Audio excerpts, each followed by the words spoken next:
Blake Lively versus Justin Baldoni. 19 days until the trial of the century, until two celebrities clash in a courtroom and try and destroy each other. There they are. AI Blake and AI Justin squaring off here on Hot Mics. So both legal teams convened with Judge Liman yesterday, a 3-hour hearing, debating expert witness testimony. That's what's on the table. They agreed on the duration of the trial. Both sides said they'd need about 3 weeks to present the case. Judge Liman did not narrow the witness list, though. It ended up not really going anywhere, but there were definite shots fired.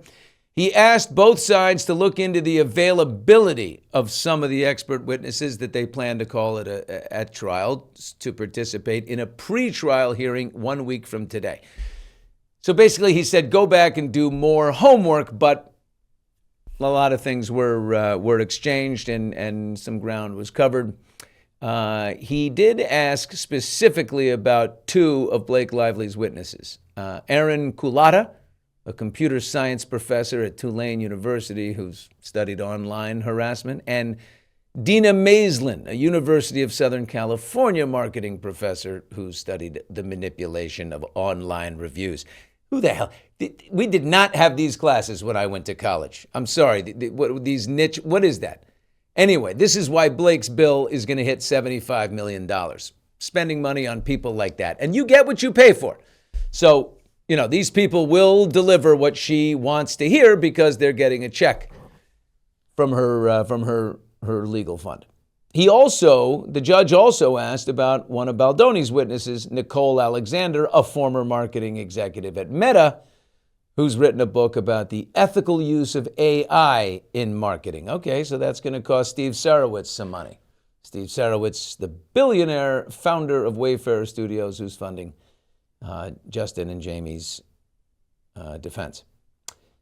Blake's lawyers argued that she missed out on the opportunity to make up to $35 million for a sequel to It Ends With Us.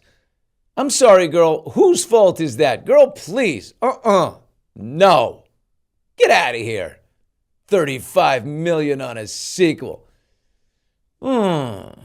Baldoni had suggested at one point that Ms. Lively would direct the sequel, and the lead actress would be compensated even more, says an attorney for Blake in the courtroom.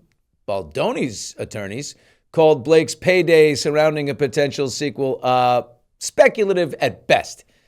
They also pushed back against Blake's claim that she lost $39 million to $143 million after the film was released, saying any losses cannot be pinned on Justin Baldoni. Another Baldoni lawyer dropped this hammer. Amir, cult grad. Who's this? We don't know Amir, but he's in the ranks. He works for Brian Friedman, and he had a very strong day. He said, Ms. Lively has a track record of brands that have not succeeded. She is seeking pie-in-the-sky damages here. Look at Amir making himself known.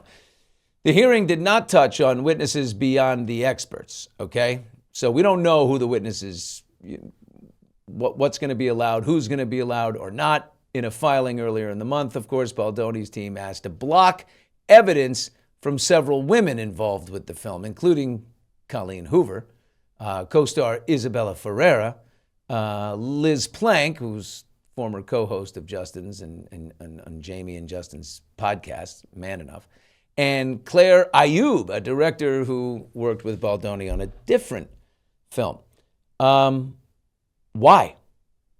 Why are we trying to block testimony from these women? Well, Baldoni's lawyers say to avoid a grab bag of the alleged bad experiences of other women, any awkward comments, minor confrontations, perceived slights, things that basically had no effect on Blake's experience.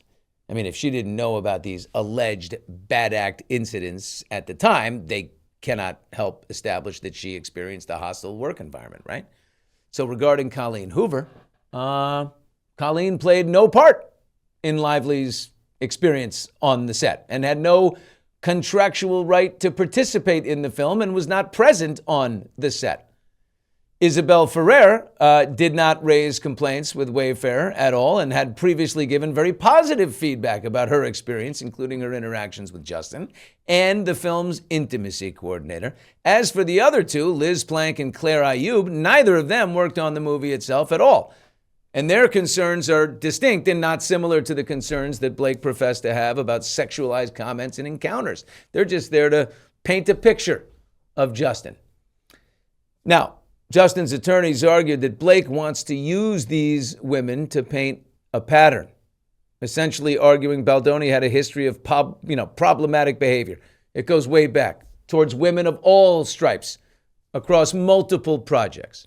Whatever you do, don't call the Jane the Virgin actress who we recently heard from. She happened to say that he was a nice guy. Anyway, Baldoni's lawyers want the trial tightly focused, right? Blake wants to paint a broad and unending picture of Baldoni as creepy, cringy, whatever. They're trying to, but again, Baldoni wants to keep the focus on their issues only.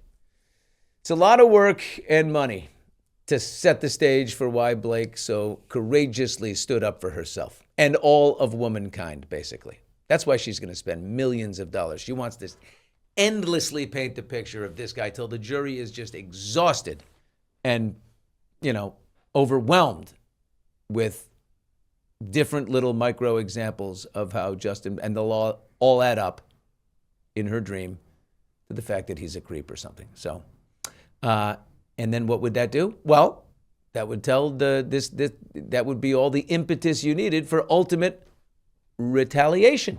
You see? So who came out on top in yesterday's 3-hour hearing?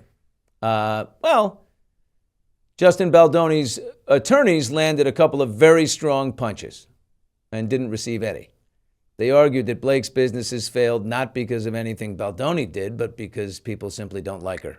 Ooh, ouch. They pointed to specific examples, including Blake mocking Kate Middleton's Photoshop drama.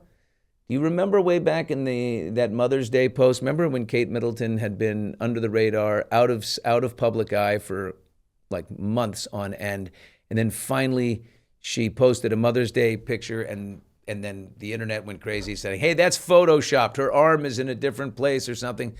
Blake then hopped on it, was like, "Oh my God, we got this for Beauty Buzz. I mean, for Blake Buzz or whatever it's called, Betty Buzz, her drink." She posted something like with the arm out of place and this and that, and she was like, "Hey," and made a Photoshop joke. Oh my God, poor Blake. And I do feel badly for her here. Days later, it comes out that Kate has cancer. Oh my God, the groveling apology by Blake. I'm so sorry. It was so insensitive. Oh my God. So Baldoni and his guys are going to weaponize that. I understand it. But it's a mistake anybody could make, let's be fair. Also, Baldoni's lawyers fired back at Blake's team, suggesting that she lost out on major sequel money, which we mentioned before, by citing that the Sony executive who privately called Blake an effing terrorist, i.e., the studio was never going to work with her again, regardless of anything Baldoni did. So there you go. Ultimately, Judge Liman left everything unresolved. He didn't finalize timing, he didn't narrow the witness list, and he didn't rule on any of the key evidentiary disputes. Since Liman still needs to hold another pretrial hearing in a week, just on expert witnesses, the lack of rulings keeps Baldoni's motions to block evidence kind of alive. So every day those witnesses remain unconfirmed. It's basically a win for Justin. So I would say who won yesterday? Him, it seems.